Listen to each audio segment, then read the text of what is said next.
یہ ڈاکٹر اسرار احمد صاحب اپنے بڑے بڑے دیدے نکال کر لوگوں کو سمجھاتے ہیں. یہ سنیے فساد فی الارض کیا ہے؟ فساد فی الارض یہ ہے کہ یہ زمین اللہ کی ہے، اللہ ہی اس کا حاکم حقیقی ہے، اللہ ہی کی مرضی کے مطابق یہاں انسان کو زندگی گزارنی چاہیے. یہ ہے اصل میں حق، یہ ہے امن. اس کے خلاف جو روش بھی ہے وہ فساد ہے، وہ بغاوت ہے. واہ واہ. ایک شخص خود بادشاہ بن کر بیٹھ گیا ہے، اپنی مرضی کا مالک. ایک شخص جو اپنی مرضی کا مالک ہے وہ بھی گویا کہ خدائی کا دعویٰ کر رہا ہے. وہ جو کہا مولانا روم نے کہ نفس ما ہم کم طرف فرعون نیست لیکن اورعون ایرعون نیست، میرا نفس بھی فرعون سے کم نہیں ہے. وہ خدائی کا وجود میرا ہے، اس پر میری مرضی چلے گی. مجھے یہ شے پسند ہے، میں نہیں جانتا یہ صحیح ہے یا غلط ہے، جائز ہے ناجائز ہے، میں اس سے بالکل کوئی تعلق نہیں. مجھے یہ شے ملنی چاہیے، میری یہ طلب ہے، یہ مطلوب ہے میرے. تو نفس ما ہم کم طرف فرعون نیست لیکن اورعون ایرعون نیست. فرعون کے پاس عون تھی، مدد تھی، لاؤ لشکر تھا، اس نے زبان سے بھی دعویٰ کر دیا انا ربکم الاعلی، میں فقیر ہوں، غریب ہوں، درویش ہوں، میرے پاس کچھ نہیں ہے. زبان سے تو میں کچھ نہیں کہتا، لیکن میرا نفس اندر یہی دعویٰ کر رہا ہے کہ نفس ما ہم کم طرف فرعون نیست. تو در حقیقت یہی فساد ہے. انفرادی سطح پر فساد، اللہ کی بندگی کے بجائے آپ نے نفس کی بندگی کی، معاشرے کی بندگی کی. دیکھو یہ کیا زبردستی کی پیروی کی. چلو تم ادھر کو ہوا ہو جدھر کی. تو چاہے بظاہر آپ کتنے ہی امن میں ہیں، حقیقت میں فساد ہے آپ کی زندگی میں. اسی طرح ایک معاشرہ ہے، بغاوت پر مبنی ہے وہ معاشرہ. اس کو یوں سمجھیے کہ جیسے ڈاکوؤں کا کوئی اڈا ہو، ڈاکو ایک دوسرے کو کچھ نہیں کہتے، وہ ڈاکے تو ڈالتے ہیں باہر جا کر، اپنے اس اڈے میں وہ بڑے پرامن ہیں. لیکن اس کو فساد ہی کہا جائے گا، یہ فساد کا گڑھ ہے، یہ فساد کی بنیاد اور جڑ ہے، نہ یہ کہ امن ہے.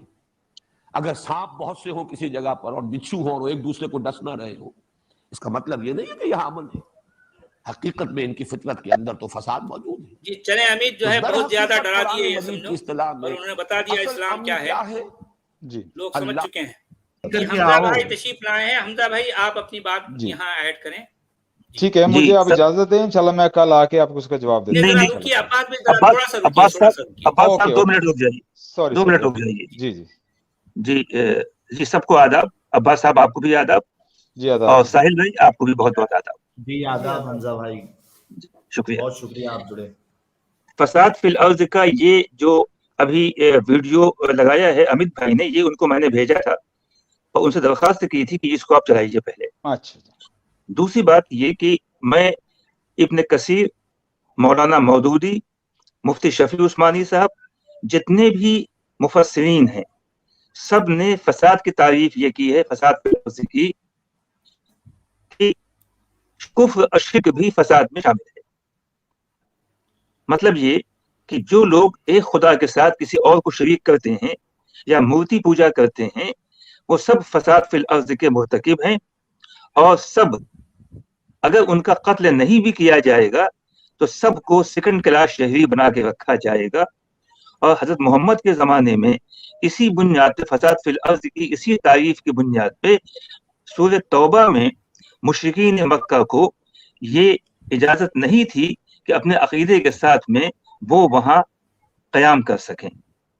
قرآن کی جو سورہ توبہ کی آیت ہے، 5ویں آیت غالباً، یا اس سے کچھ پہلے کی 4تھی آیت غالباً، اس میں یہ ہے کہ جن لوگوں نے وہاں پر معاہدے حضرت محمد سے کیے اور اس کے خلاف کیا، معاہدوں کو کی پاسداری نہیں کی، وہ تو قابل جرم مانے ہی گئے تھے. لیکن اس میں ایک استثناء بھی ہے، وہ یہ ہے الا الذین عاہدتم من المشرکین، کہ البتہ وہ لوگ اس سے مستثنیٰ ہیں جنہوں نے تمہارے وعدوں کی خلاف ورزی نہیں کی، تمہارے دشمنوں کی مدد بھی نہیں کی. ان کے ساتھ تمہارا جو معاہدہ ہوا ہے اس کی جتنی مدت بچی ہے، اس مدت کو مسلمانوں سے کہا گیا ہے کہ خالی اس کو پورا کر لو. لیکن ان کی وہ ختم ہونے کے بعد، اس مدت کے بعد، ان کو بھی چھوٹ نہیں دی گئی وہاں رہنے کی. اور 3 آپشن صرف دیے گئے، یا تو اسلام قبول کیا جائے، یا تو وہ اسلام، یا علاقہ یہاں سے چھوڑ کے چلے جائیں، ورنہ انہیں قتل کیا جائے گا. اور اسی پہ عمل کیا گیا. اس کے بعد خلافت راشدہ اور اس کے بعد بھی آگے تک اسی پہ عمل کیا گیا. تو فساد فی الارض کی تعریف بہت وسیع ہے. عباس بھائی کو میں مشورہ دیتا ہوں کہ وہ کھلے دل سے قرآن کے میں جا کر کے جہاں جہاں فساد فی الارض کا تذکرہ آیا ہے اس کو دوبارہ دیکھیں اور سمجھنے کی کوشش کریں کہ اصل میں فساد فی الارض کیا ہے اور دنیا میں فساد مچا کون رہا ہے. میں سمجھ گیا آپ کی بات، لیکن میرے بھائی آپ یہ سورۃ توبہ کی جو آپ پورا اس کا سیاق و سباق پڑھیں تو یہ جو معاہدہ ہے یہ کیا معاہدہ، کس معاہدے کی بات ہو رہی ہے یہاں پہ؟ یہ کوئی ٹریڈنگ معاہدہ ہے؟ جی کیا معاہدہ تھا یہ؟ جی کفار مکہ کے بارے میں یہ کہا جاتا ہے کہ جب سورۃ توبہ آئی اور اس میں یہ ہوا، پہلے تو بہت سی باتیں کہی گئی کہ لکم دینکم ولی دین، تم کو تمہارا دین مبارک، ہم کو ہمارا دین مبارک. یہ تب کی باتیں ہیں جب مسلمان مکے میں کمزور تھے، طاقت نہیں تھی مقابلہ کرنے کی. اس کے بعد جب وہ مدینے آ گئے، ریاست وہاں قائم ہو گئی، طاقت آ گئی، تو اس کے بعد پالیسی بدل گئی. پھر اس کے بعد ایک وقت ایسا آیا کہ جب مسلمان مضبوط ہو گئے اور فتح مکہ ہو گیا تو سورۃ توبہ نازل ہوتی ہے اور اس میں کہا جاتا ہے کہ اللہ کی طرف سے تمام مشرکین سے، کفار سے اللہ کی اور رسول کی برات ہے. اب ہم کسی بات کے پابند نہیں ہیں، کوئی معاہدہ ہم پہ لاگو نہیں ہوگا. اور اس کی وجہ بھی یہ پیش کرتے ہیں علماء کرام کہ چونکہ کفار مکہ نے بار بار وعدے کیے، معاہدے کیے امن و امان کے، لیکن ان پہ قائم نہیں رہے، لہذا وہ قابل قتل تھے. لیکن قرآن کی غالباً 4تھی آیت ہے، آپ اس کو دیکھ لیجئے گا، جس میں ہے کہ الا الذین عاہدتم من المشرکین، کہ یہ جو اعلان کیا گیا ہے جنگ کا کفار مکہ سے، اس سے وہ لوگ البتہ مستثنا ہیں کہ جن سے تمہارا معاہدہ ہوا تھا امن کا اور انہوں نے تمہارے معاہدے کے خلاف ورزی بھی نہیں کی، نہ تمہارے دشمنوں کی مدد کی. تو ان کو اس سے مستثنا رکھنا، ان پہ کوئی حملہ مت کرنا. کفار مکہ کو ٹائم دیا گیا تھا 4 مہینے کا، لیکن یہ 2 قبیلے تھے جن سے معاہدے ہوئے تھے اور ان کی مدت 9 مہینے کی باقی تھی. انہوں نے کوئی خلاف ورزی بھی نہیں کی تھی، نہ مسلمانوں کے دشمنوں کی مدد کی تھی، صرف مشرک تھے. تو ان کو اتنی چھوٹ دی گئی، اور ابن کثیر نے سب نے لکھا ہے، آپ اس کو جا کے دیکھ سکتے ہیں کہ ان کی اتنی ان کو مہلت دی گئی کہ ان کے ساتھ میں تمہارا جو معاہدے کی بچی ہوئی ہے مدت، تو 4 مہینے سے زیادہ بھی اگر ہے تو اس مدت کو پورا کر دو. اللہ ایسا کرنے والوں کا سے خوش ہوتا ہے. لیکن اس کے بعد سنیے، فَإِذَا انْسَلَخَ الْأَشْهُرُ الْحُرُمُ، پھر جب یہ حرمت کے مہینے ختم ہو جائیں اور ان والوں کی مدت بھی ختم ہو جائے، فَاقْتُلُوا الْمُشْرِكِينَ حَيْثُ وَجَدتُّمُوهُمْ فَخُذُوهُمْ وَاحْصُرُوهُمْ وَاقْعُدُوا لَهُمْ كُلَّ مَرْصَدٍ. پھر اس کے بعد ان کو قتل کرو، ان کے گھات میں بیٹھو، ان کا گھیرا بندی کرو جہاں بھی تم کو یہ ملیں. فَإِن تَابُوا، پھر اگر توبہ کر لیں، وَأَقَامُوا الصَّلَاةَ وَآتَوُا الزَّكَاةَ، نماز قائم کریں اور زکات دیں، پھر ان کو چھوڑ دو. یہ اسلام کی بالکل کلیئر پالیسی ہے، اس میں کوئی ابہام نہیں ہے، کوئی ویگنس نہیں ہے. جی میں سن رہا ہوں. آواز غائب ہو گئی. ہلو ہلو، آ رہی آواز آ رہی ہے. ہلو جی، اس میں یہ کہا گیا ہے جی، تو آخر میں جن لوگوں سے معاہدہ ہوا تھا لیکن انہوں نے خلاف ورزی نہیں بھی کی تھی، مسلمانوں اور دشمنوں کی مدد نہیں بھی کی تھی، ان کو بھی لپیٹے میں لیا گیا. اور پھر یہ کہا گیا کہ جب یہ مدت ختم ہو جائے 4 مہینے کفار مکہ کی جنہوں نے خلاف ورزی کی تھی، اور تقریباً 9 مہینے ان کی جن سے معاہدے ہوئے تھے خلاف ورزی نہیں کی تھی. اس کے بعد فَإِذَا انْسَلَخَ الْأَشْهُرُ الْحُرُمُ، پھر جب یہ مہینے ختم ہو جائیں، فَاقْتُلُوا الْمُشْرِكِينَ حَيْثُ وَجَدتُّمُوهُمْ، پھر مشرکین کو جہاں پاؤ ان کو قتل کرو، وَاحْصُرُوهُمْ، ان کی گھیرا بندی کرو، وَاقْعُدُوا لَهُمْ كُلَّ مَرْصَدٍ، اور ان کی طاق میں بیٹھو ہر جگہ پہ. فَإِن تَابُوا وَأَقَامُوا الصَّلَاةَ وَآتَوُا الزَّكَاةَ فَخَلُّوا سَبِيلَهُمْ. اب اس کے بعد اگر وہ توبہ کر لیں اور نماز ادا کریں اور زکات دیں، یعنی مسلمان بن جائیں، تب ان کو چھٹی ملے گی، تب ان کو تم چھوڑ سکتے ہو. تو اسلام کی بہت کلیئر پالیسی ہے، اس میں کوئی ابہام نہیں ہے، کوئی ویگنس نہیں ہے. اور جتنے بھی جو اپولوجسٹ نہیں ہیں، پکے مسلمان ہیں، ڈاکٹر اسرار صاحب ہوں، ابن کثیر ہوں، مولانا مودودی ہوں، ان سب نے بہت صاف صاف یہ باتیں لکھی ہیں. اب کے جو مسلمان اپولوجسٹ ہیں وہ 21ویں صدی کے مطابق اسلام کو بنا کے پیش کرنا چاہتے ہیں. ڈاکٹر جاوید غامدی جیسے لوگ وہ اس میں تمام جلیبیاں بناتے ہیں. اب آپ کی مرضی ہے، آپ جلیبیاں کھائیں یا حقیقت کو قبول کر لیں، یہ آپ کی مرضی ہے. اچھا مجھے اتنا ہی کہنا اچھا حمزہ بھائی، میں ایک نقطہ جو ہے جو میرے ذہن میں رہتا ہے میں آپ سے شیئر کرنا چاہوں گا